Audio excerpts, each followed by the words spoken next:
வணக்கம் சொந்தங்களே. வயிற்று வலி அடிக்கடி உணவு உண்ட பின்போ உணவு உண்பதற்கு முன்போ வயிற்று வலி வருகிறது என்றால் அந்த வயிற்று வலியை சரிப்படுத்த நாம் முயற்சிக்க வேண்டும். ஒருவருடைய உடலிலே வயிறு என்பது மிக மிக முக்கியமானது. வயிற்றிலே ஏற்படக்கூடிய நோயை பொறுத்துத்தான் மற்ற உடலில் இருக்கிற எல்லா பாகங்களுக்கும் அது பாதிக்கப்படுகிறது.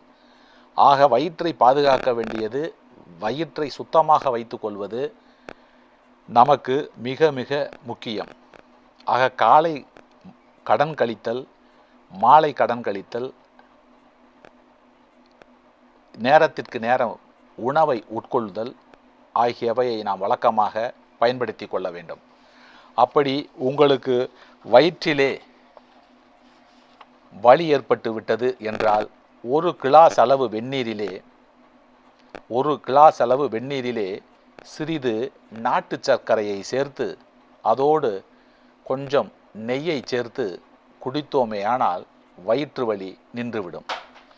இல்லையென்றால் ஒரு கிளாஸ் தண்ணீரிலே ஒரு எலுமிச்சம்பழம், அரை பழமோ அல்லது முழு பழத்தை பிழிந்து விட்டு ஒரு உப்பை போட்டு ஆற்றி குடித்தோமேயானால் வயிற்று வலி நின்றுவிடும். ஆக வயிற்று என்பதை, அதனுடைய முக்கியத்தை புரிந்து கொண்டு நாம் வயிற்றை நன்கு முறையிலே பயன்படுத்த வேண்டும், பாதுகாத்து கொள்ள வேண்டும். நன்றி, வணக்கம்.